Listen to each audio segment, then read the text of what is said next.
Hello guys! Welcome to another vlog. For this episode, i-install natin yung standard coilovers na nabili ko from the last episode dito sa Honda Civic SIR.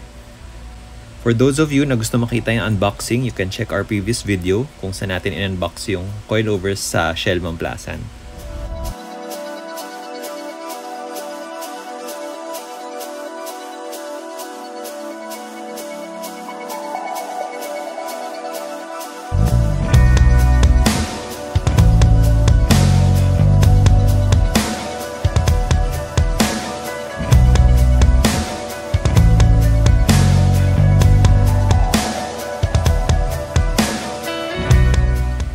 Sa installation, pina-install ko siya dito sa iLube Auto Parts sa San Pedro City, Laguna. So, proven tong shop sa akin guys kasi marami na akong pinagawa dito and pina-install.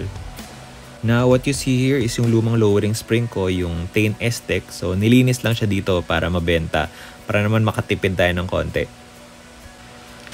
So, ito si Sir Alan. In-adjust lang niya yung preload ng standard coilovers. So, very important na tama yung adjustment dyan. It depends on the car model din. So, if hindi tama yung preload, it can unseat yung coilover or medyo bouncy yung ride. Basically, for performance. So, make sure na tama yun before ikabit.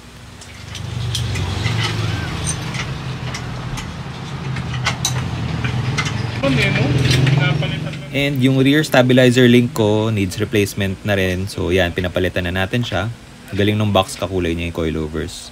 Wala lang. Stig.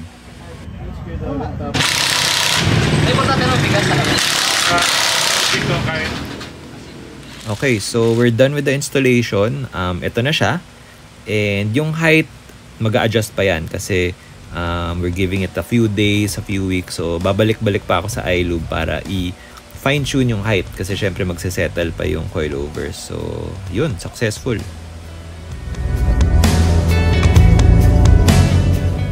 Now that we have the coilovers installed, naisipan ko palitan na rin natin yung wheels para totally refreshed look siya. So I opted for Rota again, TFS 301 na white. So white on white ulit. That was a color combination na ginawa ko before. And thank you kay Auto Pro for hooking me up. And ito pala yung old wheels ko. These were yung race gram lights na binenta ko rin so hindi rin siya tumagal sa akin. But yun, parang na-feel ko lang gusto ko lang yung white on white kaysa sa white on black na matagal na rin kasi ako nag-white on black So ito siya, may mga old photos ako. So sayang hindi ko lang siya masyado na vlog.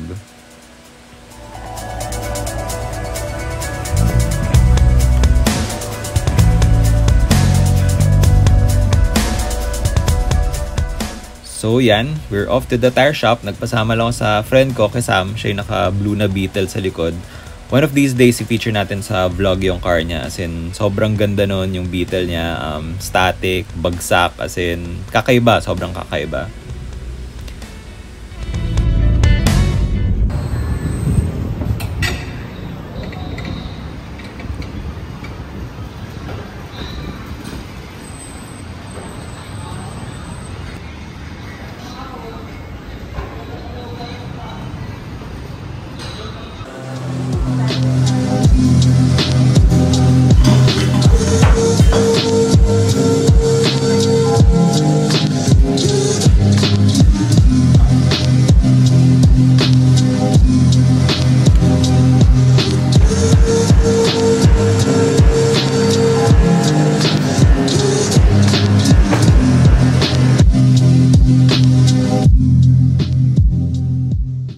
Okay, so nilipat ko lang yung parking. But anyway, since the time of shooting ng installation, halos more than a month na tayo.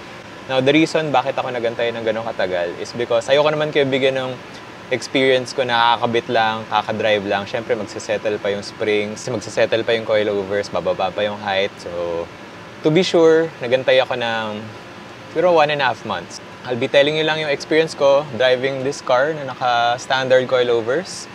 And take note, di ko siya tinatrack, di ako nagre-racing of any sort. More on daily driving lang talaga. Honestly, ayoko naman talaga i-daily tong car, pero ano bang purpose ng pagbili ko ng car? Di ba, gagamitin mo siya. So, project car / daily. So, ito siya, pakita ko lang sa inyo. Okay, so walkthrough ko lang kayo sa mga exterior changes. So, of course, di naman obvious na naka-coilovers yung car pag naka-park lang. But, you'll see na. Ito yung dream, di naman dream. Pero ito yung gusto kong ride height. 2-finger gap. Yung medyo 2-finger gap dito, 1.5 fingers sa rear. And then, sa front, 1-finger gap. So, actually, hindi naman sakto 1 finger. Pero, alam mo yun, medyo gusto ko lang yung medyo naka-rake ng konti yung car. So, sige, layo tayo. Baka mas obvious. Ayan, so... Not too lowered. Not too high na mukha siyang stock. But definitely, ito yung gusto kong height. So, of course, with Honda Civic E-Case, usually pag nilo-lower mo tong likod, papasok yung gulong.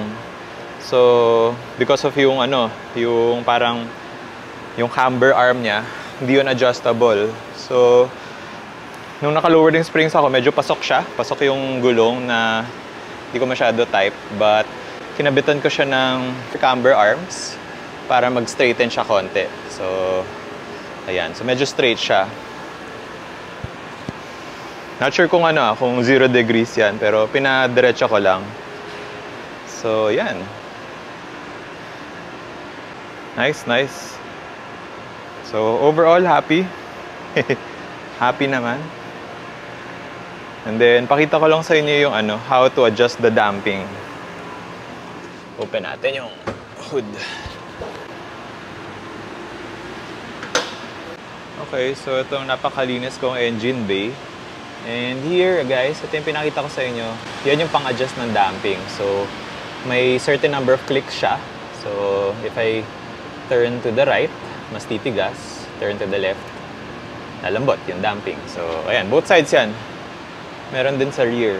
So, yan guys, yung maganda sa coilovers. Adjustable yun. Kasi, di ba, pag stock suspension car, lowering springs, di ba na nagagalaw yung mga ganyan. Kung may timpla-timpla lang yan, right now, not sure paano yung bilangan eh. Pero yung numbering sa akin is from yung pinakamatigas, 6 clicks to soft, and then sa likod, 9 clicks to soft. May sense ba yun? Basta 6-9. So, hindi ko alam kung ganun ba yung bilangan. But yun, some things to note lang, tinitimpla talaga siya. So, there's no perfect damping adjustment for everyone. As in, depende sa driving style mo yan. Sa load ng car, pag mas maraming tao, syempre nagbabago siya. And yun. So, for me, medyo tinitigasan ko siya pag alam ko marami akong sakay or maraming sasakay. Hindi ko alam kung tama yun eh. But yun, kasi pag super soft, di ba, medyo bouncy. Baka may mga tao dyan na may Civic din na naka-dock. If alam niyo yung magandang settings, pa-share naman dyan. Whew, init sa parking. Ayun. In terms of handling, napansin ko medyo nag-improve yung body roll since mas stiff na siya versus the springs. So, may mga sharp turns, hindi mo na-feel na talagang gumaganon ka. Medyo medyo mas planted yung car. Of course, hindi lang naman sa coilovers yun, pero malaking contribution niya dun sa handling. Meron din kasi akong rear brace at saka front sway bar dyan na nakakabit. So, yun, I think nagko-contribute naman yun sa handling. Now, when it comes to the ride, personally, in my humble opinion, huwag kayo maniwala dun sa nagsasabing parehas lang sa stock yung ride ng coilovers. Iba pa rin yung feeling ng coilovers. So, I'm sure medyo malapit sa stock, pero hindi naman stock. Hindi siya stock. Di ako naniniwala dun sa mga nagsasabing yung coilovers ko 100% stock yung feeling. Hindi.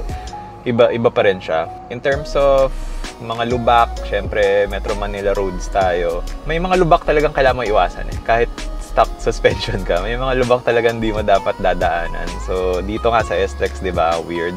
Shout out SLEX, may mga butas pa rin dyan. Ingat pa rin, alalay pa rin. Because, hindi naman tayo 4x4, hindi naman tayo 4-wheel drive na, hindi naman tayo malaking kotse na okay lang dumaan sa mga malalaking lubak, but yun.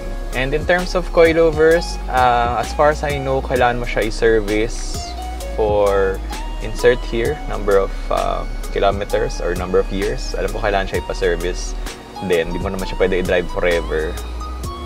And yun, as I mentioned nga, maganda yung standard kasi siya, repairable. So, if in case magkaroon ng problems, pwede siya i-disassemble and then na ba tawag doon, refresh or i-rebuild. Pwede mo siya i-rebuild. For those na nag-iisip mag-coilovers, guys, worth it. Pag-ipunan nyo siya. Aside from the looks, yung aesthetic, of course, you get yung handling benefits. Mas planted yung car, mas stiff siya, which is good for kung gusto nyo mag-track, gusto nyo spirited driving.